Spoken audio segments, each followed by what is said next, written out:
Welcome to Faith and Science. I'm Dr. John Ashton. If this broadcast sounds a little different, I'm doing it via Skype at the present time. I thought it'd be very interesting to talk about the science versus the resurrection of Jesus Christ. This is a topic, I guess, that comes up particularly for scientists who believe in naturalism and don't believe in any supernatural God or any supernatural events like miracles and so forth. To these scientists and also particularly atheists, the concept of a resurrection is something, well, it's absolutely impossible, and it's sort of just written off by them. And it was interesting, a few years ago, I watched a debate between Professor John Lennox, who is Professor of Mathematics at the University of Oxford, and Professor Richard Dawkins, who is Professor of Zoology. Well, he was a Professor of Zoology also at the University of Oxford. And it was a debate that was held in Alabama in the United States, and it was on the topic of the God delusion. And this whole concept of that Richard Dawkins claims that God was, that to believe in God, you're sort of deluded. And it was very interesting. As I remember watching this debate, to me it was very clear that Professor John Lennox, the mathematician and Christian who believed in God, had the upper hand all through the debate. He was very clear, he was very calm. On the other hand, Dawkins seemed to use the expression, on the back foot all the time. He seemed very nervous and defensive, and he was making sort of very strong assertions without providing evidence. Whereas in my view, John Lennox's approach was very logical, very sound. But then right at the end, when they had to sum up, John Lennox actually gave a testimony, and he mentioned his faith in Jesus Christ and the resurrection of Jesus Christ. And of course, this is the evidence that God gave to us humans that he is real and that salvation is real. The resurrection of Jesus Christ, which was, well, to start with, Jesus was publicly put to death by Roman soldiers who were professionals. They knew exactly how to make sure someone was dead, and they were very experienced in this area. That was their job. And not only that, Jesus had suffered tremendous whippings and so forth and scourging before then, and he was nailed on the cross. It was a public death, and as well as that, he had a spear thrust through his side up into his heart. And so there was no doubt whatsoever that Jesus was dead, in a sense that he was so badly injured that there was no possible way that his body could naturally recover from this horrendous treatment that he had. And yet he did. He was resurrected, made whole again, and walked around. And there were many witnesses to this event. And those witnesses include some of the authors in the Bible, Peter, James, and John, for example, that wrote, and then, of course, people that were associated with the apostles. And so we have eyewitness accounts, and there were many, many people that saw Jesus afterwards, like the women folk that went there to finish sort of the burial preparation and so forth, and Mary Magdalene. And so these people spread the news. And it was amazing news that they had there. And also it fits the plan of salvation. And then, of course, there were the disciples that saw Jesus ascend into heaven. So we have that powerful evidence of the resurrection, which is so important for giving us hope that when we die here on earth, that there will be a resurrection in the future, that there is a future to look forward to. And I think that's very important in the world today. Now, getting back to this particular debate between these two scientists, it was interesting that Richard Dawkins responded to John Lennox's testimony that he believed in the literal resurrection of Jesus Christ, and this was the important foundation of his belief. Dawkins replied as if he was amazed, and he sort of gave the impression that he thought John Lennox was absolutely naive to believe in that. And I remember seeing Dawkins' face lit up and said something along the lines, "So we come down to the resurrection of Jesus Christ. It's so petty, it's so trivial, it's so local, it's so earthbound, it's so unworthy of the universe." And he went on to rubbish John Lennox for basing his belief on this effect. Now, essentially, when we really examine this, we see that Richard Dawkins' view is saying we have a simple choice. Either we believe in miracles, things like Bible prophecy and so forth, or we believe in the scientific understanding of the laws of nature, but not both. In fact, Dawkins wrote in one of his books that the 19th century is the last time when it was possible for an educated person to admit to believing in miracles like the virgin birth without embarrassment. And this is Dawkins claiming this. And he claims, when pressed, many educated Christians today are too loyal to deny the virgin birth and the resurrection. But it embarrasses them because their rational minds know that it's absurd, so they would much rather not be asked. And of course, he'd probably feel the same about biblical prophecy as well. But the thing is, Dawkins has made this assertion, but it's not the case. We have people like John Lennox, myself, and many other Christians who are not embarrassed about this because there is so much evidence for the actual literal resurrection of Jesus Christ. Christianity is a faith based on evidence. And the other evidence, of course, that goes with this are the prophecies, and in particular, of course, the prophecies of Daniel that unquestionably were written hundreds of years, centuries before Christ was born, but predicted Christ's coming and the things that he would do there, predicted the rise and fall of world empires from Babylon on through to Rome and so forth. And there is so much evidence of other miracles. And again, this points to the fact that the inspiration, the knowledge of these prophecies was given to people like, for example, Daniel, who was a counselor to Nebuchadnezzar, the man who built the Hanging Gardens of Babylon, that powerful Babylonian king that has well established the Babylonian Empire at the time and built that amazing city at that time.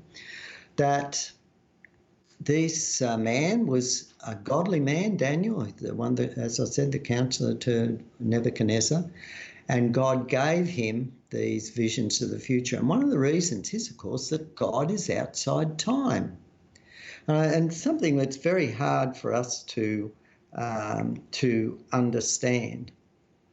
But of course, many scientists recognise that, and also there are many rational scientists and highly educated scientists that see a connection between the God of the universe and understanding science.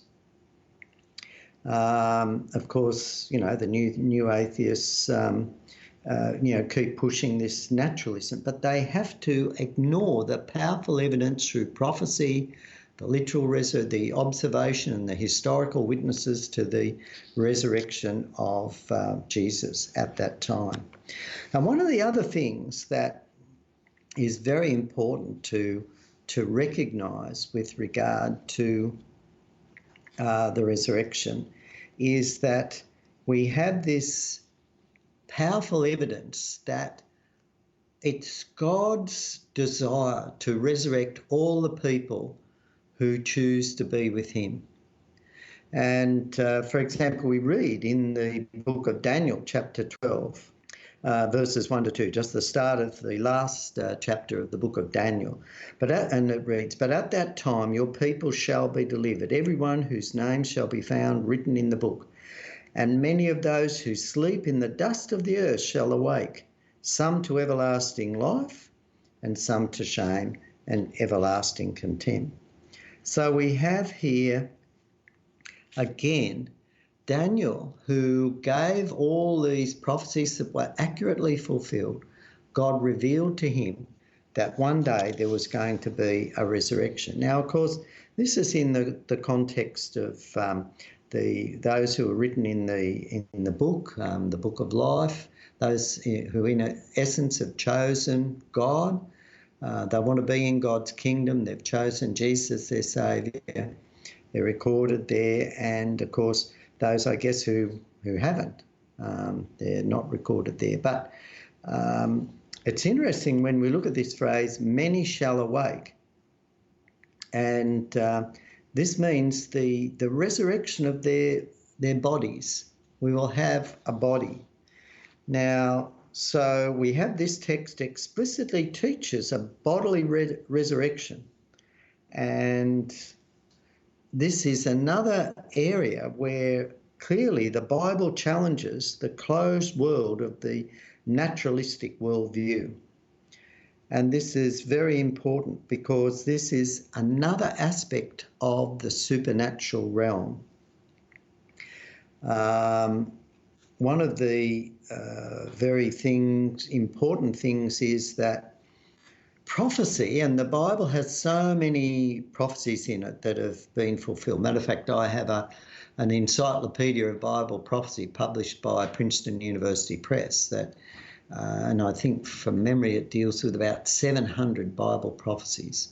And most of the Bible prophecies have been accurately fulfilled, and those that haven't have been either conditional or in the future. So we've got this overwhelming evidence of the supernatural, of the ability of God to reveal the future accurately ahead of time. And of course, in the book of Isaiah, God talks about how and points out to the people who are worshipping idols, look, you're worshipping these things that you've cut out, made yourselves out of stone and wood and so forth. But I'm the God, and I can demonstrate that I'm the real God in that I will reveal the future to you. And one of this reveals around that God, the God that is the God of the Bible, spans history. And so he spans the entire histories outside this. And so he can reveal the things that are going to happen. And that is the same God who will raise the dead. Now, one of the things is that we have to, I guess, realise here, when we look at the naturalistic worldview, when they look at our body, they see molecules and, the different chemicals of the structures that make us up, the fatty tissue, the protein molecules and so forth, and the different cells that make up our liver, heart, brain, kidneys and muscles, nerves and so forth, and bones. But what they don't realise is that these are all molecules. Most of these molecules are in a state of motion and they're a state of flux and they're being replaced. Matter of fact, on average, the average amount of our cells in our body is replaced every so often. It might be sort of every 7 years or whatever it is, but every part of our body is being replaced. So it's not as if this is a fixed body. It's replaced according to the code in our DNA, but it's in a state of flux, it's being continually replaced. And of course, that's why we grow old because there is some errors in the replication from the DNA, and that's why our facial features change and so forth. So, I think it's somewhere where total replacement occurs everything in our body. But essentially, we remain the same, and there's a pattern to us. And the important thing is that God knows that pattern.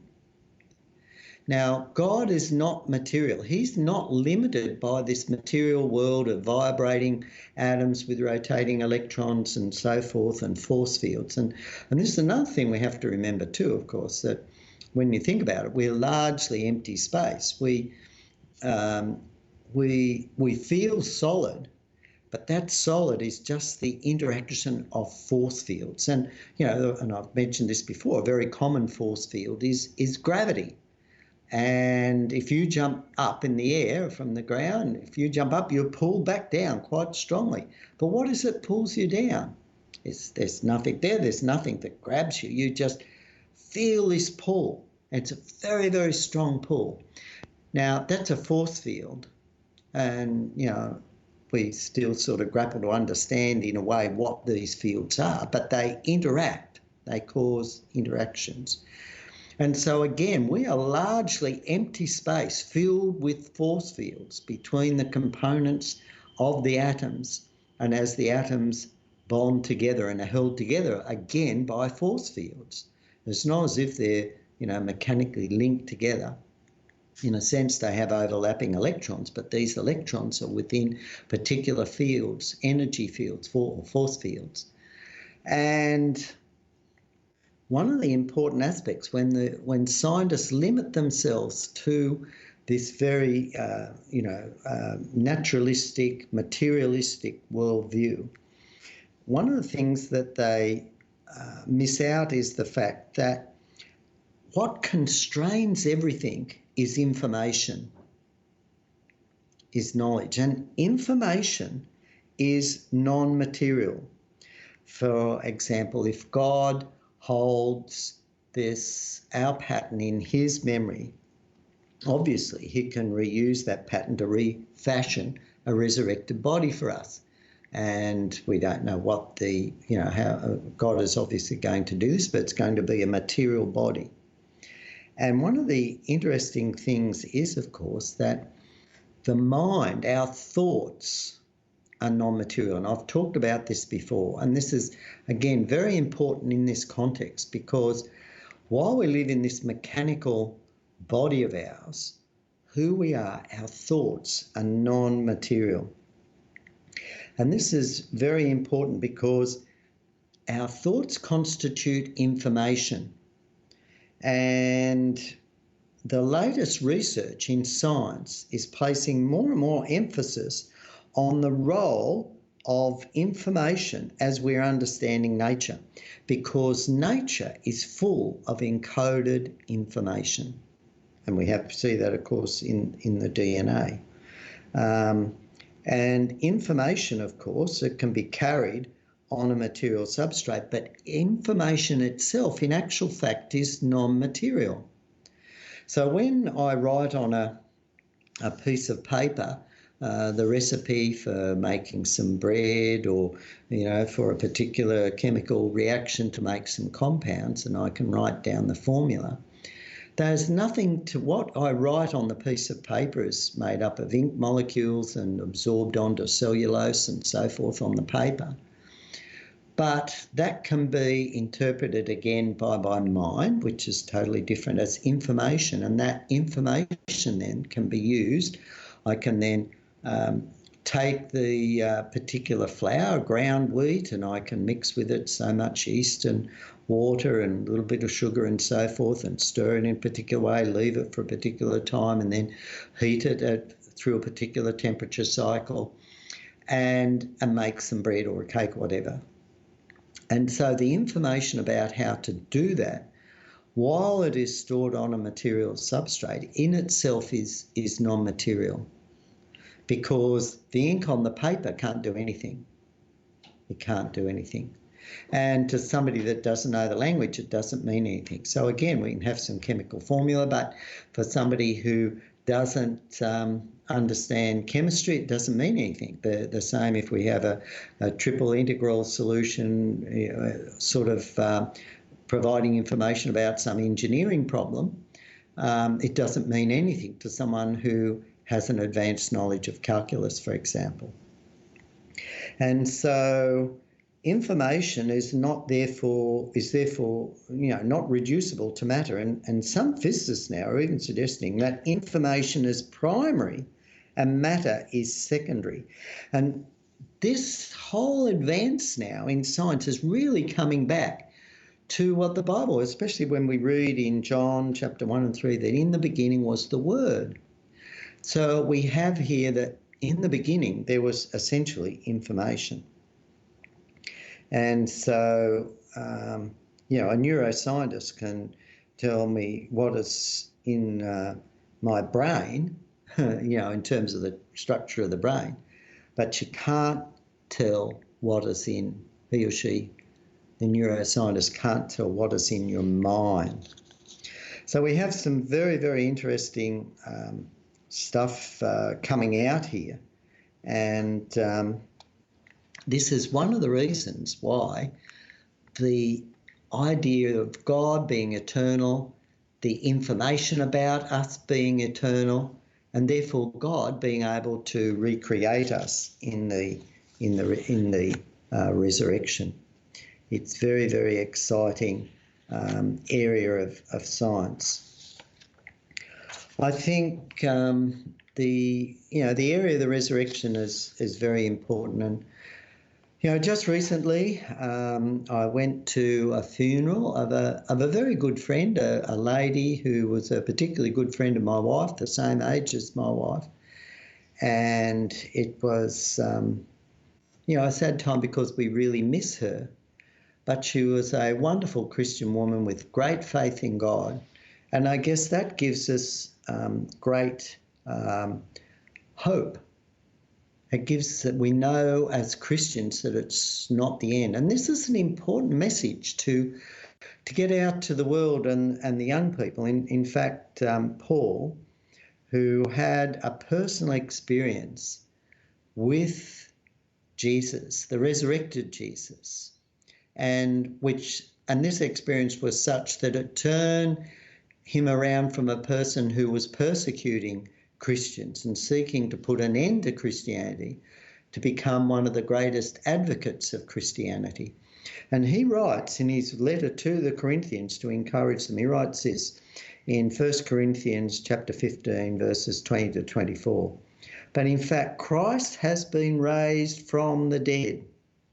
And so here we have this man, a highly educated Jew, he's writing it, in fact, it's a fact. But in fact, Christ has been raised from the dead, the first fruits of those who have fallen asleep. And this is very interesting because the term sleep really in English is a synonym for death. And it's interesting, my understanding is from reading that the English word cemetery simply means a place where people sleep. And so this English word itself bears witness to the biblical teaching.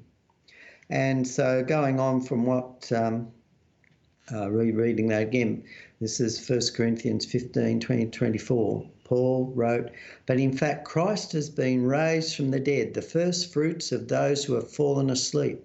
For as by a man came death, by a man has also come the resurrection of the dead. For as in Adam all die, so in Christ shall all be made alive, but each in his own order. Christ the first fruits, then at his coming those who belong to Christ, then comes the end. So we have that just as sleep is temporarily, there will be awakening from death. And this gives us tremendous hope. This is just so real. And when that happens, that will be certainly vindication. Now, of course, the new atheists are constantly telling us that they are scientifically literate people who are prepared to follow evidence where it leads. However, they are refusing to take seriously the historical evidence, the overwhelming historical evidence for the existence of Jesus, let alone the evidence for his resurrection, and let alone the overwhelming evidence for fulfilled prophecy. And so I guess one of the important areas that we need to recognise is that we have this evidence from history, from witnesses, that the resurrection is real, that death is asleep until the resurrection. And those that choose Jesus will be resurrected to eternal life, and those who reject Jesus, not interested, will be resurrected to a judgment. It's a very, very sobering thought. But this is one of the reasons why reading the Bible and discovering the reality of God as just revealed in the Bible is just so important for each of us. I hope you found today's talk encouraging, and if you'd like to read a little bit further, particularly in this area, Professor John Lennox's book called Against the Flow, The Inspiration of Daniel in an Age of Relativism, has some very interesting insights, I think. And here we have a top mathematician, one of the world's top mathematicians, explaining why he believes in God and the literal resurrection of Jesus Christ.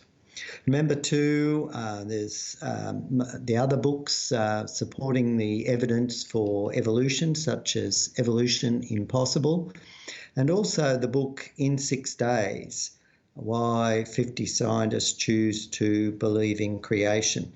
And that book is available free, each chapter, by Googling creation.com and entering the search button In 6 Days, and that site will come up with the preface and the list of the 50 scientists down the side, and you click on the name of each scientist and his argument for why he rejects evolution and believes in creation, which again is powerful evidence for the existence of our God.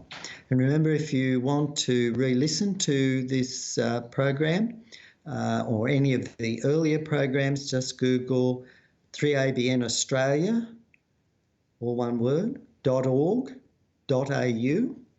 and then click on the listen button, and a number of different radio programs will come up.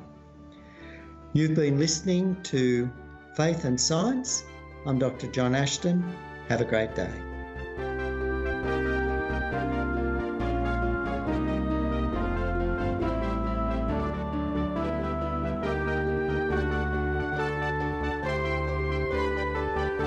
You've been listening to a production of 3ABN Australia Radio.